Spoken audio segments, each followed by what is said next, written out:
நமஸ்காரம் viewers, welcome to Ganesh kitchen. இன்னைக்கு நம்மளோட கிச்சன்ல ஒரு சூப்பரான டெசர்ட் தாங்க பார்க்க போறோம். ரவா புடிங் பார்க்க போறோம். வாங்க எப்படி பண்றதுன்னு பார்க்கலாம். இன்னைக்கு ரவா புடிங் செய்யறதுக்கான இன்கிரிடியன்ஸ் தான் பார்த்துட்டு இருக்கோம். நான் பால் 1/2 லிட்டர் எடுத்திருக்கேங்க. தண்ணி விடாம காய்ச்சிக்கோங்க. 2 முட்டை எடுத்திருக்கேன். ரவை 1/4 கப் எடுத்திருக்கேன். சர்க்கரை 1/4 கப்பு. கொஞ்சமா வெனிலா எக்ஸ்ட்ராக்ட் 1 ஸ்பூன் போதும். 2 ஸ்பூன் நெய் எடுத்திருக்கேன்.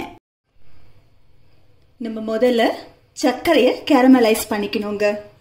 நான் இந்த பேனை வச்சுட்டு ஸ்டவ் ஆன் பண்ணிக்கிறேன். இந்த 1/4 கப்பு சர்க்கரையை கேரமலைஸ் பண்ண போட்டுக்கிறேன். நம்ம இதுலயே தண்ணி கொஞ்சமா ஊற்றிக்கணும். இதை நம்ம விடாம கலரிட்டே இருக்கணுங்க. இது டீன் கலர்ல நமக்கு வரணும்.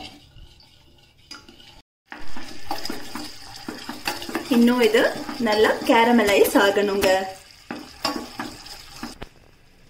இப்போ கேரமலைஸ் ஆகிறதுக்கு முன்னாடி நான் இந்த பாத்திரத்தில் தான் இன்னைக்கு புட்டிங் செய்ய போறேன். இதுல நம்ம பட்டர் இல்லைன்னா நெய்யில ஃபுல்லா கிரீஸ் பண்ணி வச்சுக்கணும். இன்னைக்கு நான் நெய் எடுத்திருக்கேங்க. நெய்யில கிரீஸ் பண்ணிக்க போறேன்.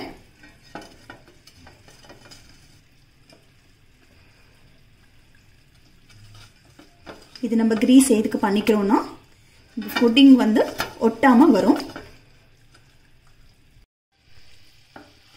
நம்மளுடைய சக்கரை நல்லாவே கேரமலைஸ் ஆயிடுச்சுங்க.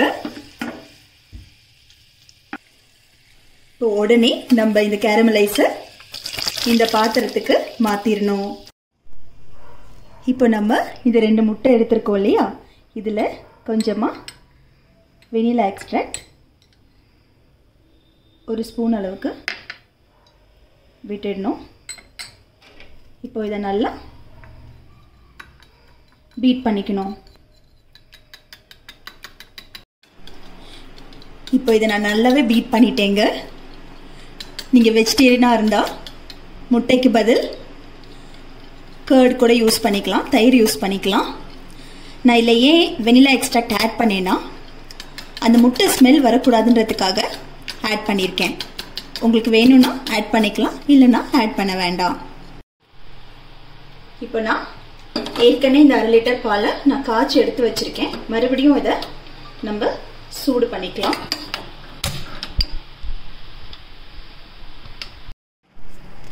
இப்போ நான் இந்த பாலில் 2 ஸ்பூன் நெய் கலந்துக்கிறேங்க.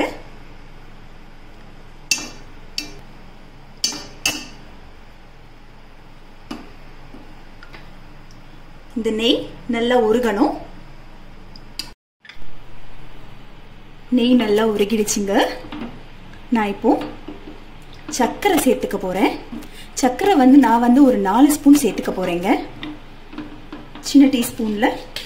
உங்களுக்கு சர்க்கரை சுகர் நிறைய வேணும், ஸ்வீட் நிறைய வேணும்னீங்கன்னா நீங்க கொஞ்சம் அதிகமாகவே சேர்த்துக்கலாம். நான் 4 சேர்த்துக்கிறேன்.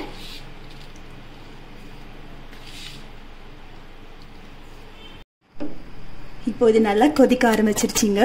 நான் இதுல ரவை சேர்த்துக்கிறேன்.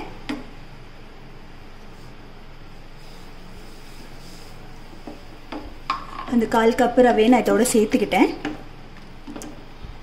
இப்போ ஒரு 2 இருந்து 3 நிமிஷம் நல்லா ரவை வேகணும். நம்ம எப்பவுமே ரவையை சேர்த்த உடனே ஸ்டவ்வை சிம்ல வச்சிடணுங்க. இப்போ இந்த ரவை நல்லா வெந்துருச்சுங்க. இந்த மாதிரி குண்டு குண்டா வரணும், பார்த்துக்கோங்க.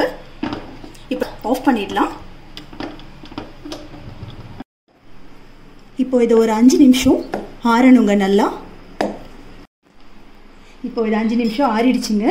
நான் இதை இந்த பாலோட சேர்த்து கலரிட்டே இருக்கேன். ஏன்னா நம்ம இது திரிஞ்சிரும். ஸோ அதனால நம்ம இமீடியட்டாக கலந்துக்கிட்டே இருக்கணும்.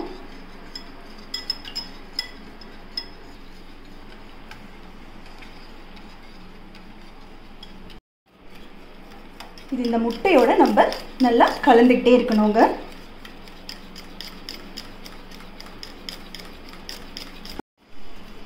நம்ம அந்த 5 நிமிஷம் ஆறின உடனே இந்த முட்டையில் கொஞ்சம் கொஞ்சமாக ஊற்றி கலரிட்டே இருக்கணுங்க. இல்லைன்னா முட்டை வந்து அந்த சூட்டுக்கு திரிஞ்ச மாதிரி ஆகிடும். இப்போ நம்ம இந்த மிக்சர் இந்த கேரமலோட ஆட் பண்ண போகிறோம்.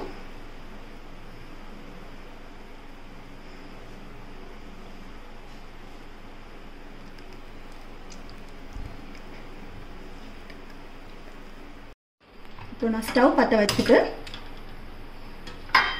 இட்லி குண்டானில் கொஞ்சமாக தண்ணி ஊற்றி இது ப்ளேஸ் பண்ணிடுறேங்க. இப்போது நம்ம இந்த கேரமல் புட்டிங்க இதில் தான் வச்சு செய்ய போகிறோம்.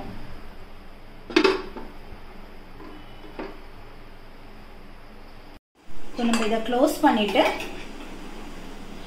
மூடி வச்சிடலாம். இது ஒரு 20 நிமிஷம் ஸ்டீம் ஆகணுங்க. இப்போ 20 நிமிஷம் ஆயிடுச்சுங்க.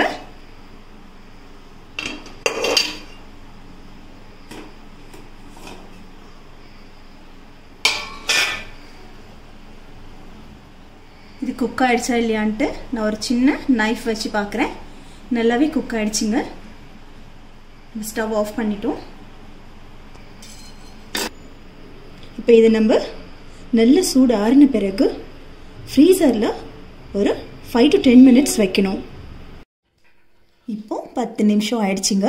ஃப்ரீசர்லேருந்து நான் எடுத்துட்டேன். வெளியில் எடுத்துட்டு ஒரு 2-3 மினிட்ஸ் ஆற விட்டுட்ட பிறகு ஓப்பன் பண்ணிட்டோம். இப்போ இந்த ஓரத்தில் நம்ம லைட்டாக இந்த மாதிரி பண்ணிக்கோங்க. ஸோ நம்மளுக்கு போடும்போது ஈஸியாக இருக்கும்.